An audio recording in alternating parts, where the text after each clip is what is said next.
Hi, this is I'm Ron Jacobs, and I'm very pleased to be with you today. And this session is about tracking the impacts of structured on-the-job training. And this is a scheduled webinar, and we are recording this special to make sure that people who would like to see the webinar and were not able to attend in person will be able to see the content. So thank you very much for logging in. And if you're going to see this after the live event, that's very good too.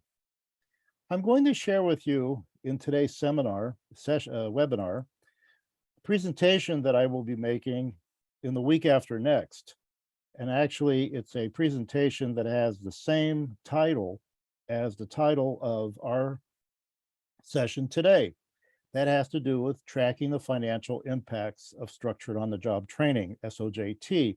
And I thought, why not just use pretty much the same slides that I would be using as part of that presentation. So thank you very much for attending and participating and for your interest. You know, the interest in OJT has increased quite a bit in the last year or two, post-COVID especially.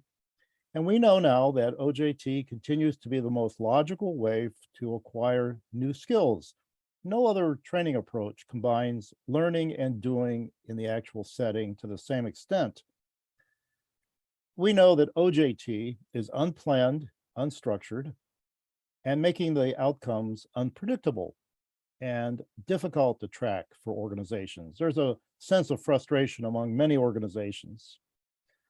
Structured on-the-job training, on the other hand, uses a planning process and requires that the trainers be qualified, the trainees are ready to learn, and there are training documents, training plans, whatever you want to call them. We call them SOJT modules based on a systematic analysis of the work to be learned. But we all also know that when you use SOJT, it adds cost, which is a concern for many managers. And the question then becomes, what are the financial impacts of SOJT? And also a corollary question is, how can we track these over time? I'm going to go fairly quickly on this so that you can just see and we can get to the real content of the session. But I want to introduce a little bit of a review of what is structured on the job training. SOJT was introduced in the late 1980s, believe it or not. And it was developed in the situation in the time when there was much concern about increasing productivity and quality in American industries. And I had the opportunity to work with many organizations at that time and saw the need for a more planned or structured version of OJT. SOJT occurs in the work setting, as all OJT does. And the focus of it is on tasks, the requirements that people are expected to do on their jobs, not on training topics. So it's not like transferring what you would do in a classroom setting into an OJT setting. It's learning how to perform a particular tasks, requirements for people on the job. And you can see on the screen here, these are some of the defining aspects for me having to do with SOJT. It's a planned process in terms of the design process, how you deliver it, how you maintain it in the organization, how you prepare the trainers that they know the task and they've been qualified as a trainer, information there about the novice employee or the trainee, and then also the units of work, the things that people learn, and where the training occurs in the work setting, not in a training classroom or an online situation. Of interest, you may know that there's books available, resources. The book I wrote on SOJT is used pretty widely to help organizations get started implementing SOJT. And also a newer book having to do with being able to do a work analysis, including job and task analysis, which of high importance within the implementation of SOJT. Well, the focus of our session here is on what to do in terms on as you have implemented SOJT, how do you know what is happening in terms of its impact? And we have developed this impact tracking map. And it's really in a sense, a roadmap in terms of a process to help organizations put together a sense of how they can maintain if that information is of interest in the organization. So you can see step one, phase one, is to generate an inventory of tasks within critical jobs. So you are doing a job analysis and a task analysis. Number two has to do with which tasks should be learned through SOJT. And number three has to do with identifying which of those tasks should be a focus in terms of being strategic for tracking. Not everything that you might do, that you might deliver through SOJT might be of value, of interest to the organization. For example, there may be some tasks that are related to recurrences of error that have a high consequence in terms of cost that are important to keep track of. And number four has to do with calculating the performance value and cost of that current activity going on. Number five has to do with implementing the SOJT, and number six, calculating what has happened through the use of SOJT, or as you can see, there's an asterisk, which means that you could forecast what that might be as well. So it could be an actual implementation, or it could be upfront, it could be a forecast. And number seven has to do with the concern of how do you set this up within a platform to be able to monitor and automatically, maybe not so much automatically, but at least easily track the information. So you can see here the flow of this tracking map is that there's a high need to understand what tasks are important, to be able to analyze those tasks, to calculate the performance value and cost related to those. Now, that's information you may not be familiar with, and I'd be most happy to help if you're interested to learn more about that. We have done many studies and that explain this, and they are all available in the literature, and I can even share some of those with you personally as well.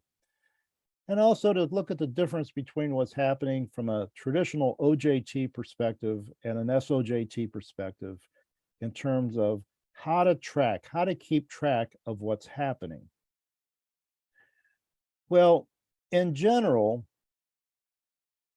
our studies have focused on two questions. The first question has to do with what's called training efficiency, and that has to do with making sure, well, looking at the question of whether or not SOJT leads to faster learning. Do trainees learn faster?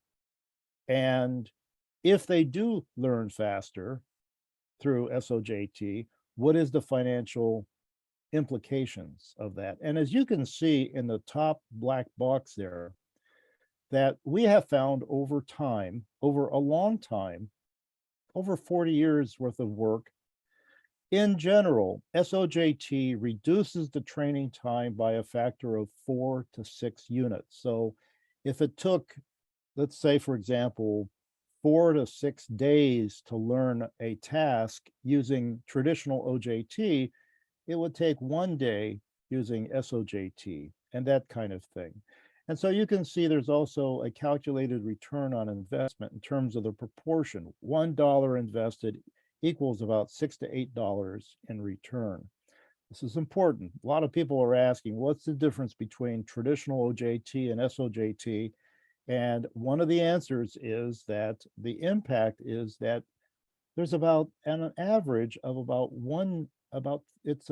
people learn 4 to 6 times more efficiently using SOJT.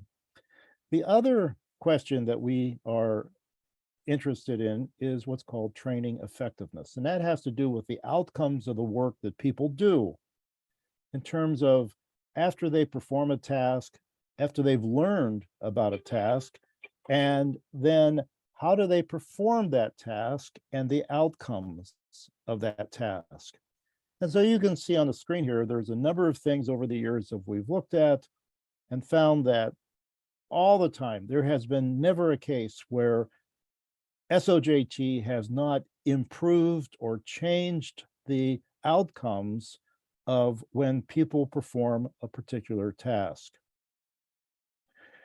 One of the larger projects that we've done over the years is a project that we've done in Kuwait in the petroleum industry, having to do with new hire engineers.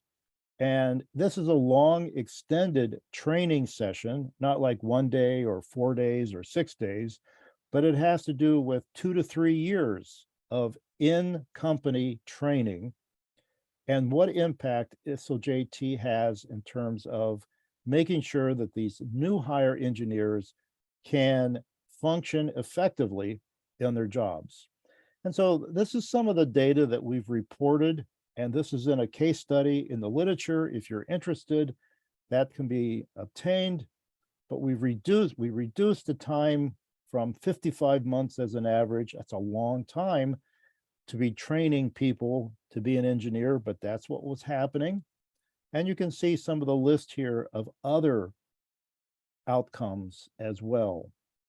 Management confidence in the trainees, their own trainee confidence in themselves,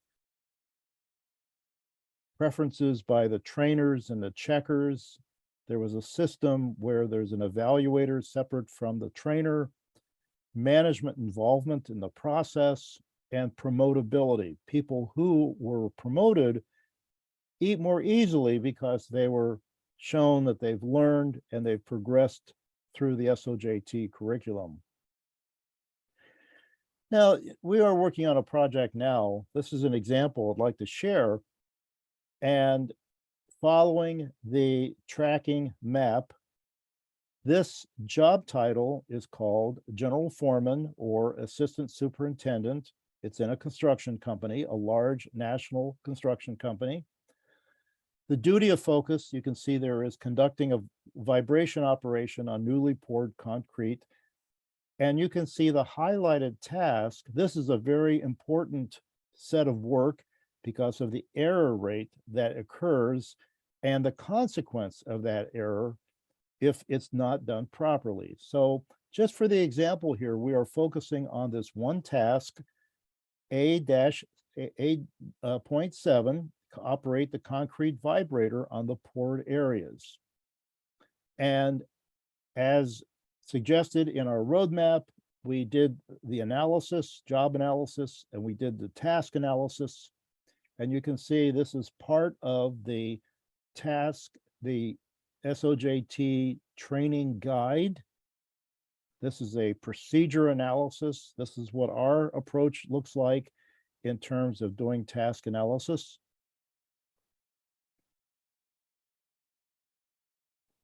And then after that, we begin to say, what was it that was happening before the SOJT? And so one of the critical aspects of being able to do this has to do with what performance measurement is available as a result of performing this particular task. So I'm going to very quickly go through the logic here. And again, if you have any questions about this, please don't hesitate to contact me. And I'd be most pleased to work through the logic. This is where the stumbling block that most people have in terms of trying to do ROI, it's just very difficult for them to conceptualize how to find performance measures, but it's critical. You just don't find performance measures out of thin air by guessing. They have to be anchored to a unit of work, something that people are expected to do. So again, the unit of work here is to operate the concrete vibrator on the newly poured areas. The performance measure is the elimination of air bubbles.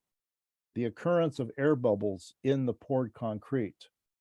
And so you can see where it says OJT project data, what we have in terms of when people perform this task, having learned it through traditional OJT. 6 minor instances, 2 major instances. There's financial cost for each associated within each of these within a 6-month period. So when you talk about like that, you can calculate the performance value of the traditional OJT of being $15,000 plus $20,000. And basically there is no training cost because there is a work instruction document available, but no delivery of training. It's pretty much a self-study document that's given to workers on the job.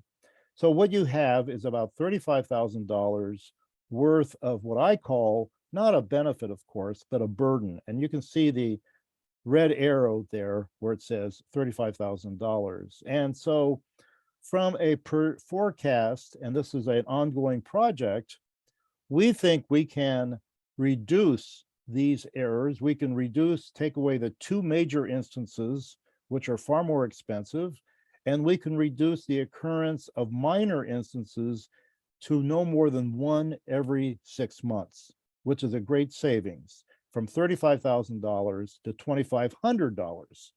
But in order to do that, you have to invest in the training, SOJT, and you can see that as we have the last bullet in the project data for SOJT, there's an estimate of $500 per delivery and an estimated forecast of 10 trainees that would be trained.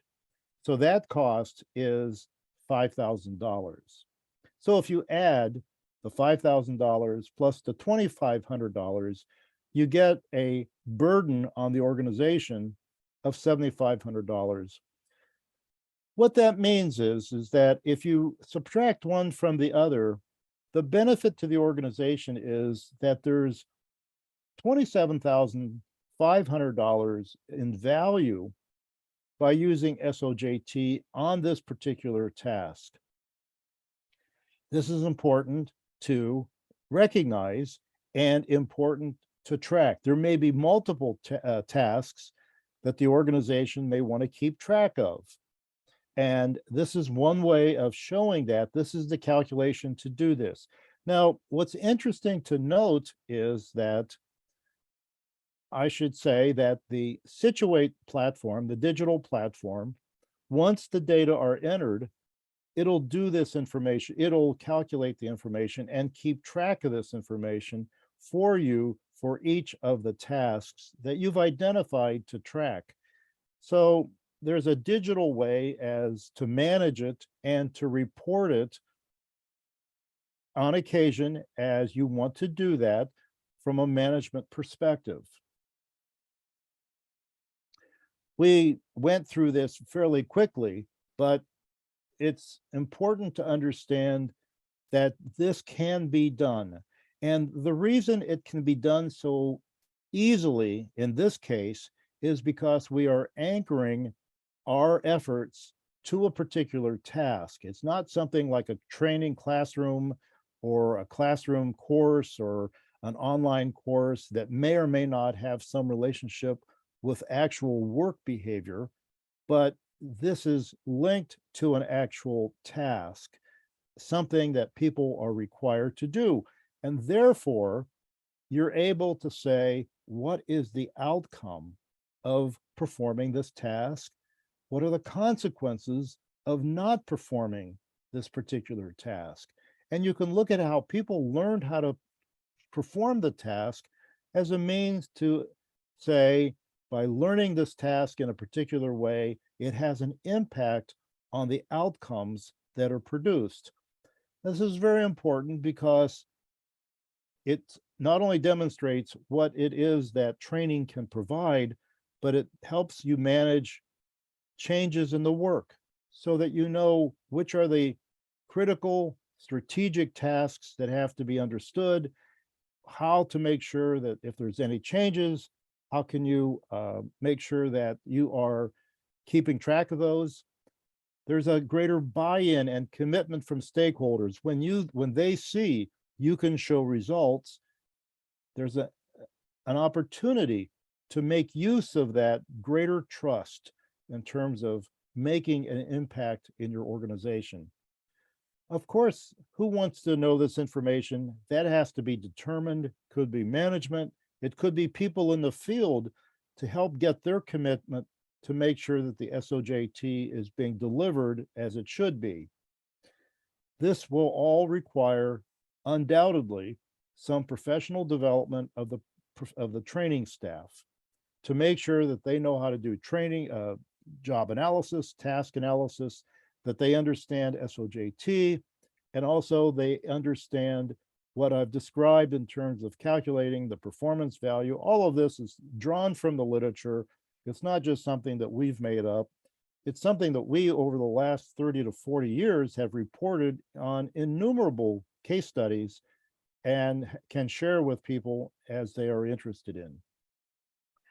The other aspect of that is that it can be done flexibly in a user-friendly environment, in a digital environment, through Situate.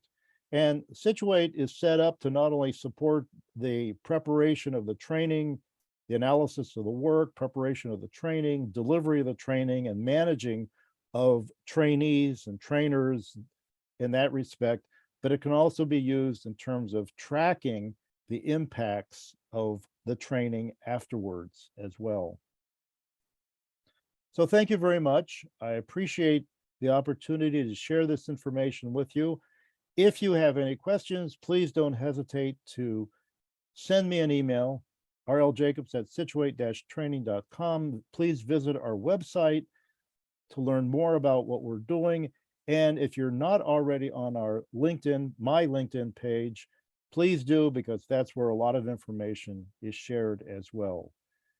Thank you very much. And I hope that you have benefited from this webinar. Thank you very much.